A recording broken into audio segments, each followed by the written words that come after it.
noite a todos. Sejam todos sempre muito bem-vindos a esta casa de Jesus que acolhe a cada um de nós sempre com muito amor. Quero rapidamente aqui agradecer a cada um de vocês por toda a contribuição que vocês dão à casa em todos os trabalhos assistenciais. A gente tem os trabalhos que a gente realiza aqui na terça-feira da entrega do alimento aos nossos irmãos que passam pela situação de moradia de rua. Então, a gente recebe doações, né, para ajudar nessa entrega. E fica aqui também o convite a todos que queiram participar, seja ali doando o alimento, às vezes fazendo alguma sobremesa, alguma outra coisa que queiram entregar, né? Às vezes, eu quero fazer um bolo para que possa entregar no dia, a gente aceita, quero participar da entrega, ou eu tenho algum amigo que se interessa e gostaria de participar.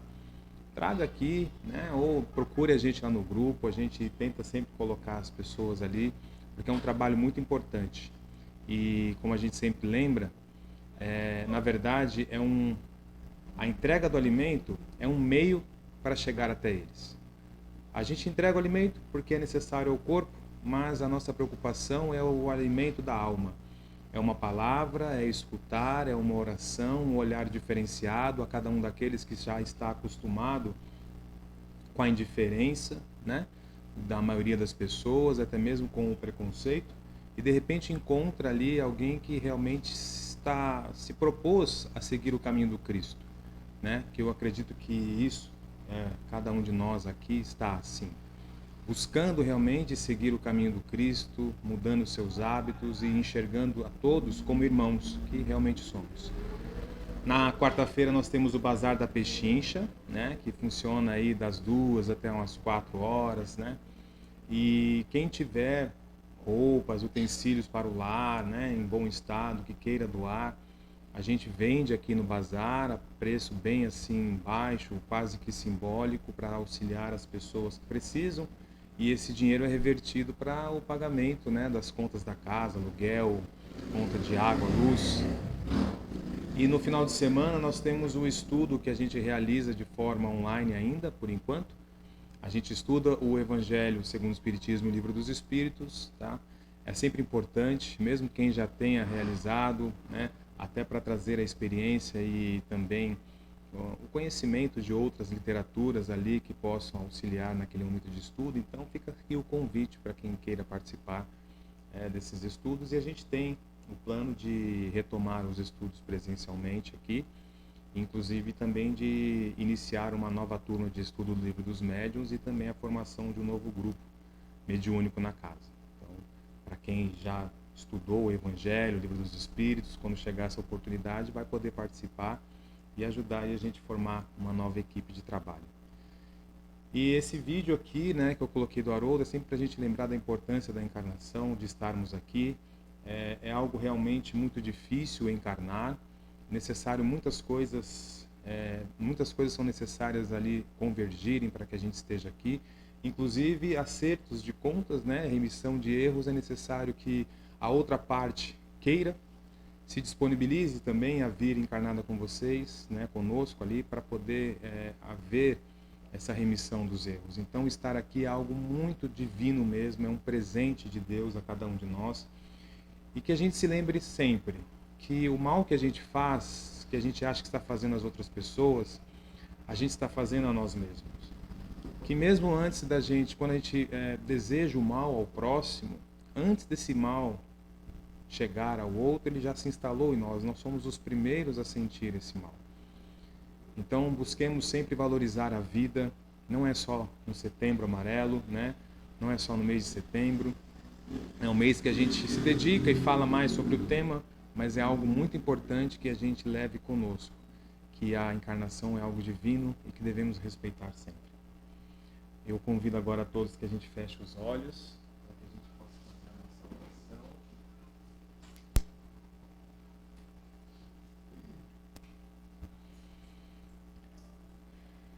E assim, vamos todos buscando a figura do nosso Mestre Jesus, a figura que cada um de nós tem, do nosso Mestre, nosso irmão, com o seu olhar doce, compassivo, de braços sempre estendidos para nós, nos aguardando.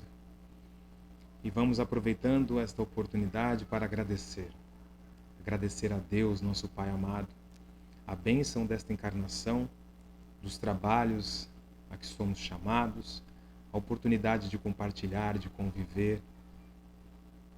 Agradecer pela presença dos nossos irmãos nesta jornada, esses nossos amigos que nos ajudam, que deixam essa caminhada mais serena.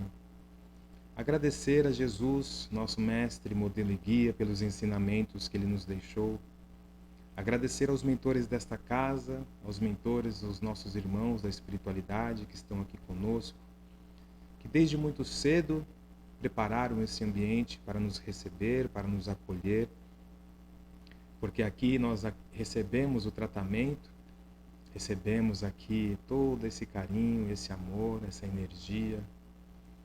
Agradecer a presença dos irmãozinhos queridos que são trazidos aqui pela espiritualidade, para que juntos possamos aqui ter boas reflexões, sair com bons entendimentos, buscando sempre evoluir e crescer.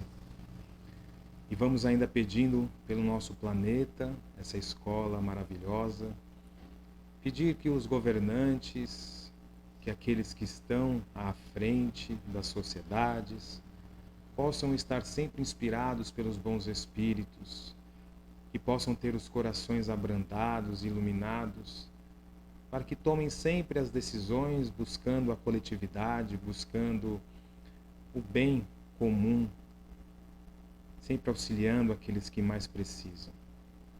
Vamos ainda pedindo à espiritualidade que envolva, que acolha a palestrante desta noite, que ela aqui consiga passar tudo que ela se preparou, com muito carinho, com muito amor, e que nós consigamos aqui absorver esse conteúdo e também colocar em prática na nossa jornada. E assim, com o pensamento em Jesus, o coração sereno, vamos iniciar essa noite de palestra, fazendo a prece que o nosso irmão nos ensinou. Pai nosso que estais nos céus, santificado seja o vosso nome. Venha a nós o vosso reino, seja feita a vossa vontade, assim na terra como nos céus. O pão nosso de cada dia nos dai hoje, perdoai as nossas dívidas, assim como nós perdoamos aos nossos devedores. E não nos deixeis cair em tentação, mas livrai-nos, Senhor, de todo mal.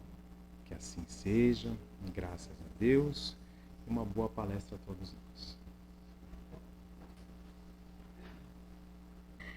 Gente, boa noite. É uma grande alegria estar com vocês novamente.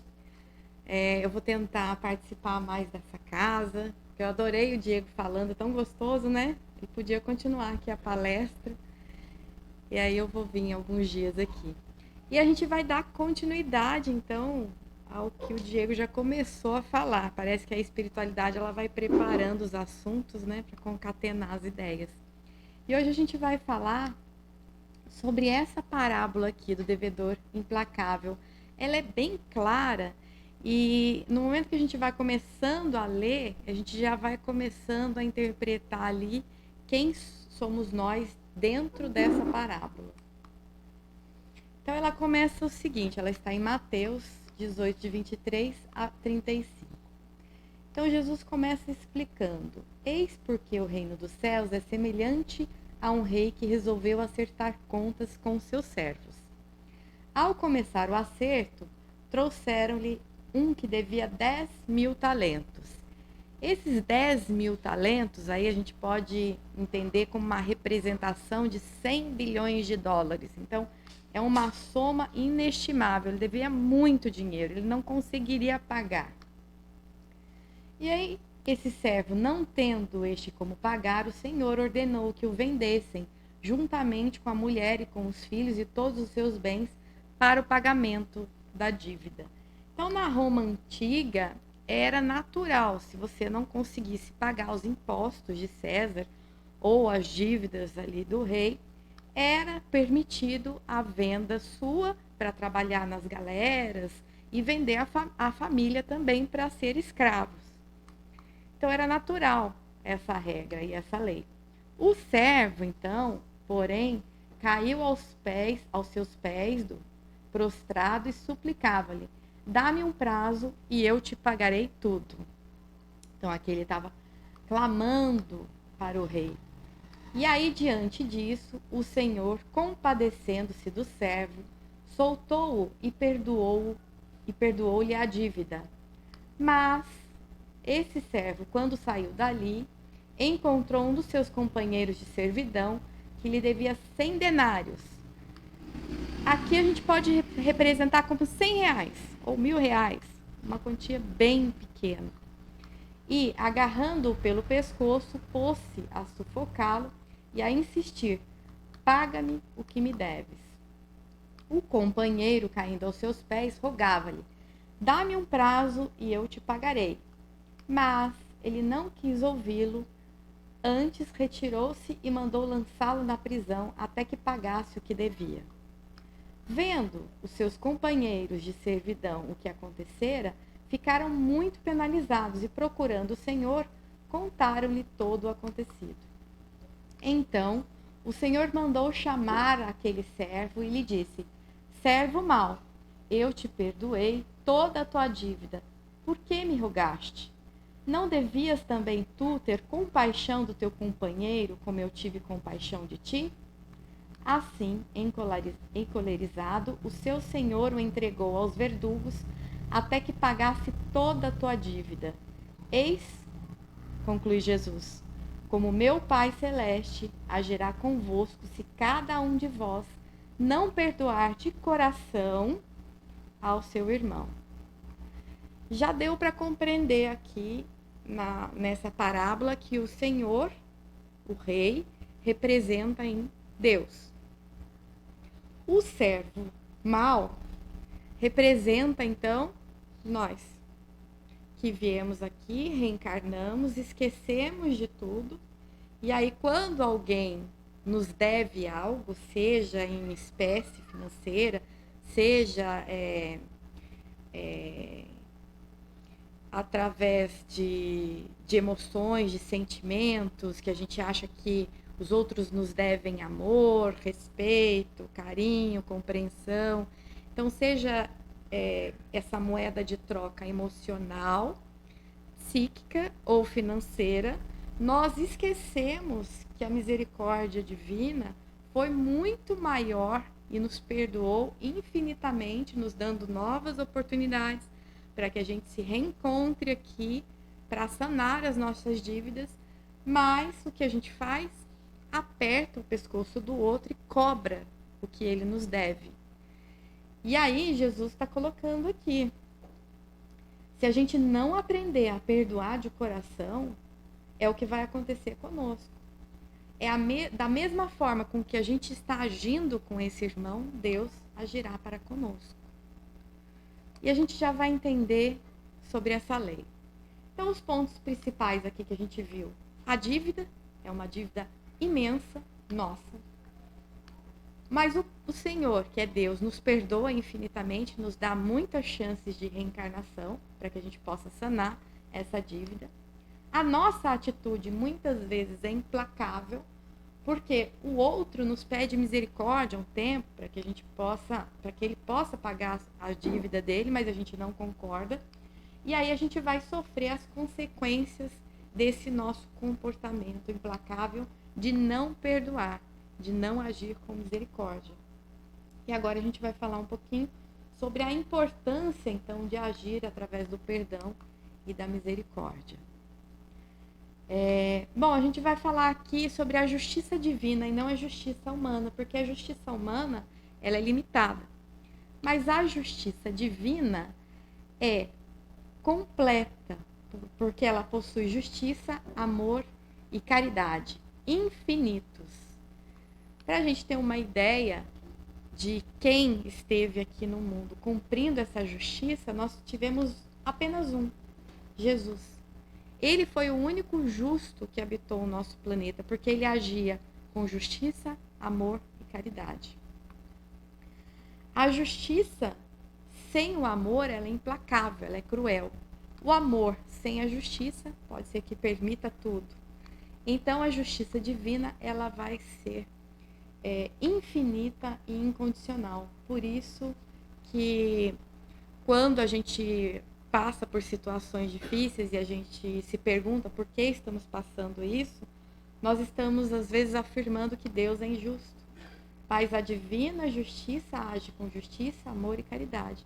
Então, se estamos passando por aquilo que estamos passando, é porque através da misericórdia divina, agindo com justiça, amor e caridade, é para que a gente possa compreender tudo o que estamos passando, para que a gente possa evoluir. E aí, no Código Penal da Vida Futura, os espíritos vão dizer que nós sofremos na vida espiritual as consequências de todas as imperfeições de que não se libertou durante a vida corpórea. Ora, então, aqui é a explicação do que o Diego já estava falando, que é da nossa importância de reencarnar. Nós viemos aqui, então, para nos melhorar. Então, eu preciso liberar essa necessidade de ter posse, essa necessidade de essa viciação de buscar o prazer em tudo.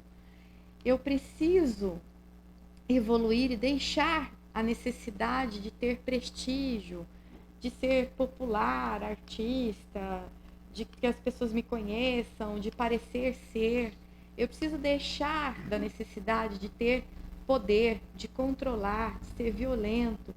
Então, quando a gente olha esse quadro, a gente vai ver que a soma das penas é proporcional à soma das imperfeições.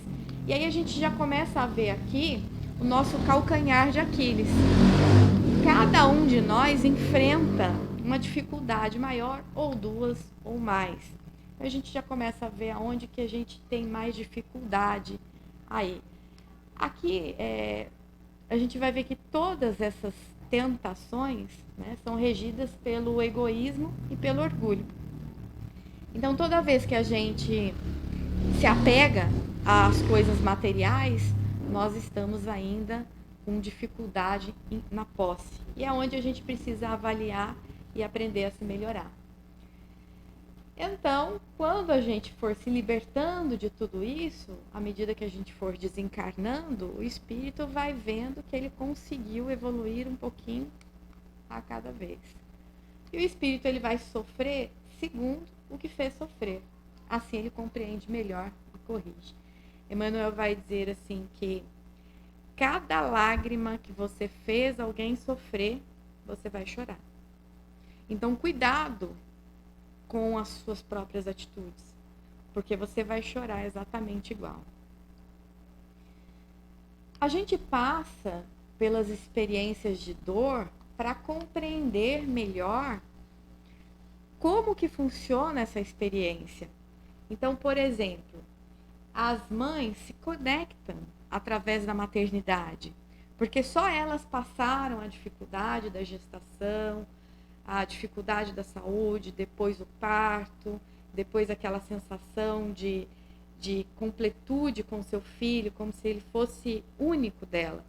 Quem não foi mãe, não passou por essa experiência, não consegue compreender o que é essa fase, o que é esse amor, o que é essa experiência. Tanto que quando as mães estão conversando, quem não é mãe não compreende aquele amor. E acha um pouco chato, porque só fala do filho, né? Então, o Espiritismo vai nos mostrando que hora a gente está em um lugar, hora a gente está em outro, para que a gente possa ir compreendendo essas experiências, né? E aí a gente vai aprendendo com essas experiências o quanto doloroso é para que a gente não fira o outro. Quando nós estamos do lado que machuca, não dói em nós, mas o outro sente, o outro dói, o outro chora. Mas a gente está inconsciente dos nossos próprios atos. Mas quando acontece conosco, a gente sente. Então, por exemplo, quando eu falo mal de alguém, quando eu calunio alguém, quando eu critico alguém, a mim não me dói, mas no outro dói. Quando alguém me critica, quando eu sou perseguida, aí eu compreendo que dor é essa. Então, as circunstâncias da vida vai nos colocando em determinadas situações para a gente sentir as dores que fizemos os outros sofrerem. E assim, sentindo em nosso coração a dor que é, nós passamos pela experiência e aprendemos que não devemos praticar tal ato, porque isso dói. Então, por isso, muitas vezes a gente passa por situações dolorosas, que é só assim que a gente vai compreender essas dores. Todo mal praticado é uma dívida contraída e vai ser paga. Não somos responsáveis só pelo mal que fizemos, mas também por todo o bem que deixamos de fazer. Isso nos ensina o Livro dos Espíritos. E as misérias, as dificuldades enfrentadas, então, aqui na vida corpórea, provavelmente, na maioria das vezes, são consequências das nossas próprias imperfeições. E aí a gente passa pelas dores, pela expiação dessas faltas cometidas. E esse tempo de sofrimento vai durar conforme o espírito queira aprender. Se ele não quiser aprender, vai demorar 1000 reencarnações. Se ele quiser aprender, de repente uma só ele consegue aprender para ir para a próxima, e a próxima, e a próxima. E a gente vai aprendendo, então, as fases do pagamento das nossas dívidas, né? O arrependimento, o Céu e o Inferno, vai dizer o livro Céu e Inferno, é o primeiro passo para o melhoramento, mas só ele não basta, sendo necessária ainda a expiação e reparação. O que é o arrependimento? O arrependimento não é quando eu digo, eu me arrependi do que aconteceu, eu não vou fazer mais e só falo da boca para fora. O arrependimento é quando eu percebo o que eu fiz, tomo a responsabilidade para mim de reparação e mudo meu caminho. A partir dessa mudança de caminho, gera uma esperança e me prepara para a reabilitação. O que é a reabilitação? Eu vou ter que voltar. Eu vou ter que expiar a consequência dos atos ruins que eu fiz. Então, eu vou ter que passar pelo que eu fiz o outro sofrer. E aí eu reencarno, eu passo pela expiação, que consiste, então, nesses sofrimentos que a gente passa, muitas vezes de doenças físicas, às vezes de doenças morais. A gente vê aí uma crescente perturbação e desequilíbrio mental, né? Depressão e várias outras doenças. Ansiedade, síndrome do pensamento acelerado, são as nossas dores morais, mas são consequências das nossas faltas cometidas, ou aqui, ou em outras vidas. Então, a partir do momento que eu digo, eu quero melhorar, eu escolho ter esperança, me reabilitar, eu passo pelos sofrimentos da Terra, e então eu começo depois a reparar. O que é reparação? Eu vou praticar o bem para aquele que eu fiz o mal. Então, a divina sabedoria diz o seguinte: você matou fulano. Esse fulano vai vir como seu filho. Você abandonou a sua família e o seu filho. Nesta reencarnação, você vai vir, não vai sobrar um centavo para você, vai ficar tudo para sua família e seu filho, e você vai desencarnar novo, porque você tirou a oportunidade deles de evoluir. Então, a divina justiça vai criando mecanismos para que a gente possa ir evoluindo. Tudo que a gente faz tem consequência. E a partir do momento que a gente se arrepende, que é o primeiro passo, a gente vai passar pelas dores e depois reparar todo o mal que a gente fez. Por isso a importância do perdão. Disse Jesus: perdoai para que Deus vos perdoe. Para que eu seja perdoado, eu preciso aprender a perdoar. O que é o perdão? A liberação, deixar ir. O perdão não é algo que eu digo, eu perdoo você, da boca para fora. Muitas vezes a gente diz que perdoa, mas quando a pessoa está próxima, nos incomoda. A gente quer distância, a gente quer nunca mais ver a pessoa, mas diz que perdoou. O perdão que Jesus está dizendo é o perdão de coração. Ressignificar tudo o que aconteceu no passado, perdoando através da misericórdia tudo aquilo que a pessoa fez, entendendo que estava equivocado, inconsciente, inconsequente, e que cada um tem o seu movimento de evolução. Então, perdoar de coração é ressignificar. Eu perdoo, de fato, através da palavra, do meu coração, e quero o bem, e trabalho para o bem daquela pessoa, e que se aquela pessoa continuar comigo, não vou tratar mal, nem vou buscar afastá-la, nem excluí-la, e vou ali tentar uma boa convivência. Ou sempre continuar orando, querendo o bem para a pessoa. Então isso é perdoar de fato, é querer o bem, é sentir no coração que ela está próxima, mas sentir misericórdia, porque aquela pessoa ainda não está consciente das próprias atitudes. Mas a gente que já conhece o Evangelho, a gente já tem condição de aprender a perdoar. A gente já tem condição de ser misericordioso. Então basta a gente querer e orar por todos aqueles que nos perseguem, vai dizer Jesus. Por todos aqueles que nos caluniam, disse Jesus. A regra é do Cristo. E ele veio nos ensinar. Basta a gente querer. A condição. A gente acabou de fazer a oração do Pai Nosso. Perdoai-nos as nossas dívidas, assim como nós perdoamos aos nossos devedores. A gente fala isso incessantemente e não questione, não reflete que isso é uma condição para o perdão. Para que eu possa ser perdoado, eu preciso perdoar o meu irmão. Se eu não perdoo, como eu vou receber o perdão? E aí a gente vai compreendendo que aqui realmente é mais uma passagem para que a gente possa se autoeducar, compreender o que é o perdão e aí deixando as nossas algemas do ódio de fora. Quantas vezes, disse Jesus, perguntamos, né, para Jesus, 70 vezes, 7 vezes. Quantas vezes eu devo perdoar? E ele responde. E essa questão aqui é bem emblemática, né? A gente fica mais e faz as contas, né? E aí não, mas aí eu fiz as contas, já deu a quantidade para eu perdoar.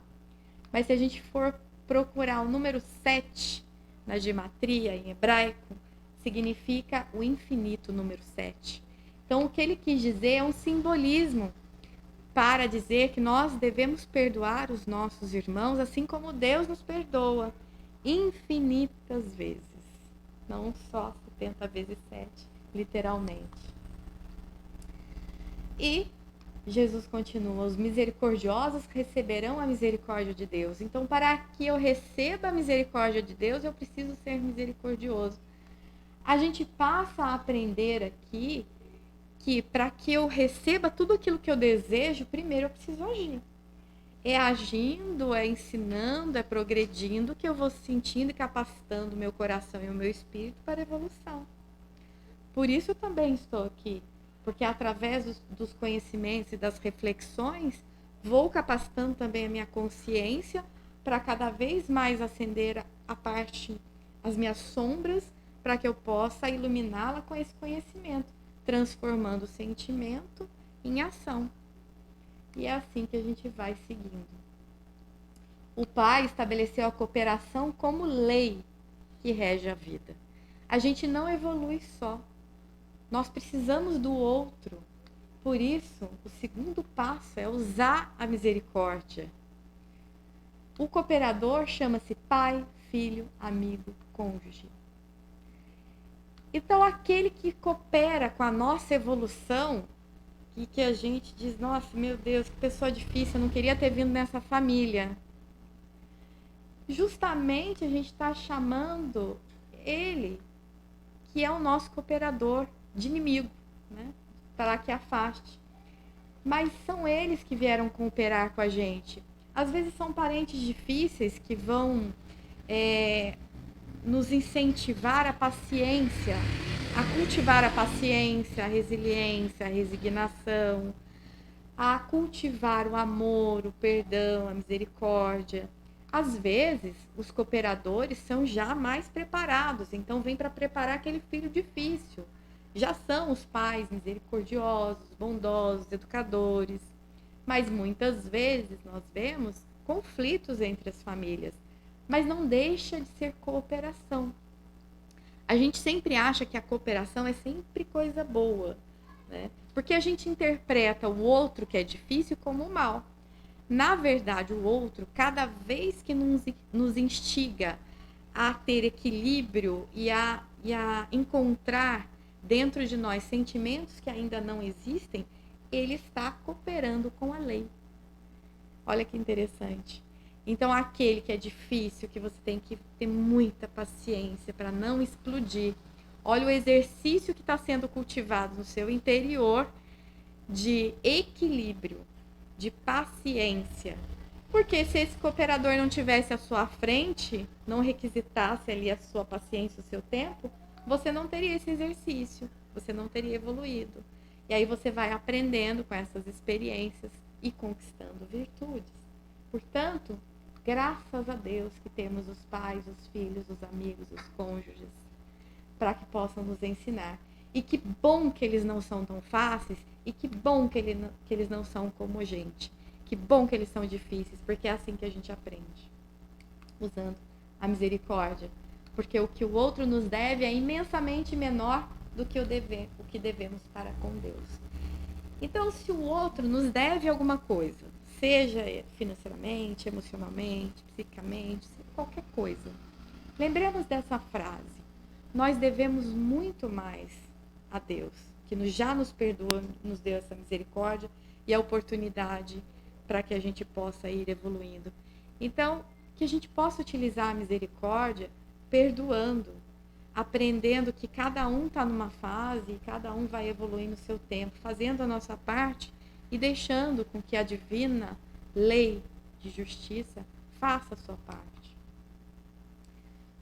Aqui é um exemplo de como eu imagino que seria usar a misericórdia. Então, toda vez que a gente olha para o outro, para as dores do outro, ou quando o outro está sendo inconsequente, a gente viu tanta matança, tanta queimada nesse Brasil, né? Tanta guerra nesse mundo, que a gente às vezes fica com raiva. Mas quando a gente usa a divina misericórdia para com essas pessoas, para que eles adquiram a consciência que necessitam, sabendo que todo ato que eles estão fazendo, eles estão colhendo ali para eles mesmos sofrimentos inigualáveis. E que a gente tenha misericórdia deles, orando e pedindo a Deus que os guie e os ilumine a consciência. A partir desse sentimento, irá ser transmitido através da nossa fala e da nossa alma a serenidade.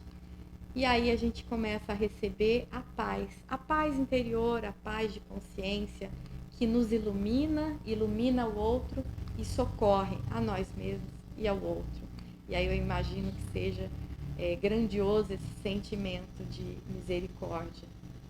A misericórdia, ela não deve ser usada simplesmente por qualquer motivo tolo, mas sim quando justamente a gente vê essas atitudes que são cruéis e que vai motivar do nosso coração uma reação de raiva, de ódio, de crítica. É nesse momento que a gente tem que exercitar a misericórdia, né? Pedindo a eles a iluminação necessária para que eles possam ter a consciência que nós temos hoje, porque no passado pode ser que tenhamos feito algo muito pior do que eles fizeram. Então a gente precisa ter essa condição, essa capacidade de nos projetar também no passado para compreender a nossa pequenez e a gente sentir um pouco que a gente precisa se humilhar um pouco mais, ser um pouco mais humilde e entender que cada um está no seu processo, que a gente pode fazer é auxiliar. Então, o nosso papel não é criticar, o nosso papel não é odiar, não é falar mal, o nosso papel é orar e auxiliar naquilo que a gente for capaz de fazer. Deus nos perdoa sempre, é uma dívida incalculável. Então, a gente precisa fazer uma escolha agora. Ou a gente continua com ódio no coração, a gente é cristão. As duas coisas são contraditórias e a gente não consegue seguir o Cristo. Ou eu vou escolher perdoar ou ser cristão. A reparação é praticar o bem a quem fizemos o mal. Então, vamos reparar todo o nosso mal. Eu queria passar o videozinho. Não está passando. Que esse vídeo é a representação bonita do perdão de Pedro e Mateus no episódio de The Chosen, acho que é a 4ª temporada. E exemplifica muito isso, porque Mateus tinha tentado prejudicar o Pedro. Ele ia ser preso e ia para a cadeia, a família deles também. Então, a esposa dele ia ser escrava e ele ia ser preso até a morte. Porque ele devia. Ele tinha uma dívida grande. E aí, por isso, e por Mateus ainda ser um publicano, cobrar os impostos, Pedro tinha um rancor, algo que ele não conseguia perdoar dentro do coração. E aí Jesus vai explicar para ele que ele que precisava perdoar. Não? Ah, que pena. Mas tudo bem. Passemos então. É bonito. Mas quem não assistiu, entra no aplicativo The Chosen para assistir essa cena emocionante. Bom, a justiça pode ser modificada pela misericórdia? O que vocês acham? É difícil pensar, né? Porque a gente pensa numa justiça que é única. Aquilo que eu fiz, eu preciso pagar. A gente muitas vezes projeta a lei de talião, olho por olho, dente por dente.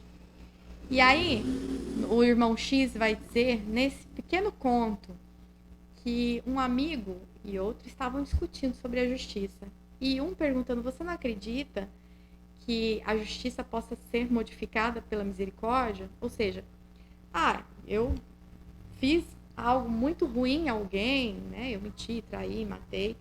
Mas, se eu estiver praticando alguma coisa boa, você acredita que minha pena possa ser diminuída? E o amigo dele, sempre muito firme, dizia, não, eu não acredito. Justiça é justiça, o que você fez, você tem que pagar. Os dois espíritas.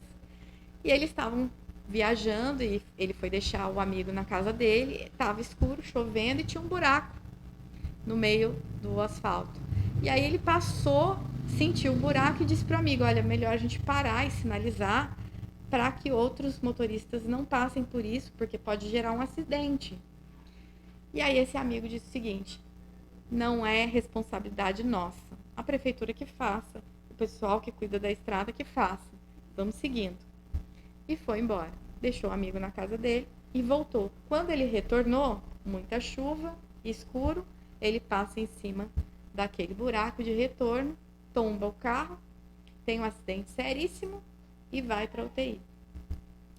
E aí, depois de passar um tempo no hospital, o amigo fica sabendo e vai lá visitá-lo. E aí ele pergunta, como é que ele estava? E aí ele refletindo, ele vira para o amigo e diz assim, refletindo muito sobre o que você falou, eu aprendi que o mal não precisa ser resgatado pelo mal, onde o bem chega antes. Ou seja, eu posso ter sido um criminoso em vidas passadas, mas se eu me arrependi e decido mudar meu foco e decido trabalhar no bem incessantemente, toda vez, Emmanuel vai dizer, que a divina justiça chega para cobrar a nossa dívida e nos vê trabalhando no bem, a nossa dívida é adiada indefinidamente e muitas vezes atenuada. Lembro até da história de Saturnino, que era um trabalhador, né, um presidente, ele é trabalhador da casa espírita, ele fazia muito bem, igual o Diego, assim, trabalhava. E aí ele trabalhava numa fábrica, e aí nessa fábrica tem um acidente, ele corta a mão e acaba perdendo um dedo. E aí ele fica muito triste, porque o comentário era, por que acontece isso com ele, já que ele era um homem muito bom, dedicou a sua vida inteira para o bem? E aí Saturnino foi ficando triste com os comentários e se questionando, por que isso comigo? E quando ele chega num trabalho mediúnico, o benfeitor espiritual se manifesta e diz, bom, Saturnino, já que você está triste, né, querendo saber por que isso aconteceu, então nós vamos te falar. Numa reencarnação anterior, você fez o seu trabalhador, né, moer o braço naquela roda de cana-de-açúcar porque ele estava doente e não conseguia te atender. Então, por capricho, você fez isso. E por muito tempo, no plano espiritual, você passou atormentado, vendo aquele sangue derramando e aquela mão sendo moída. E pediu misericórdia para que acontecesse a mesma coisa com você. Mas, como a divina sabedoria, a divina justiça te encontrou fazendo o trabalho no bem, você perdeu apenas um dedo. Era para você ter perdido o braço todo. E aí, no outro dia, que ele tinha pegado atestado, né, para ficar sem trabalhar, no outro dia, ele vai lá, risca o atestado e volta a trabalhar. Alegre, porque ele tinha perdido só um dedo. Era para ele perder a mão inteira. Então, olha só como é a divina justiça. A gente não consegue compreender a misericórdia, o amor de Deus que é tão grande para conosco. E Jesus vai nos advertir, então. Assim vos fará também, meu Pai, se de coração não perdoares o seu irmão as suas ofensas.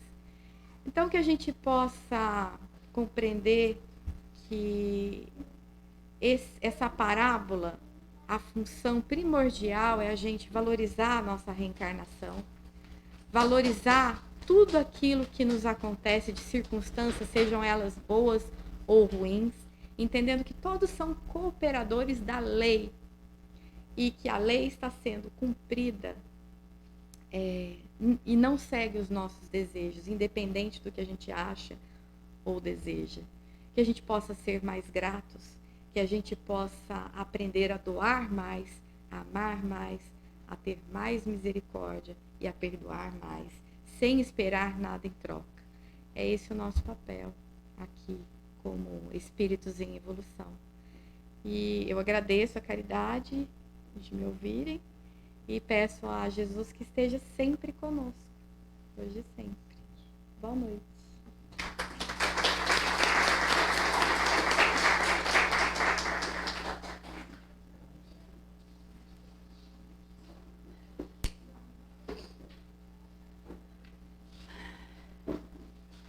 Então vamos todos fechando os olhos e vamos aproveitando esse momento de quietude para primeiro agradecer imensamente a nossa irmã pela sensibilidade da sua palestra, pelos lembretes. Vamos agradecendo a esses benfeitores, a esses espíritos amigos que é como se pegassem a gente no colo,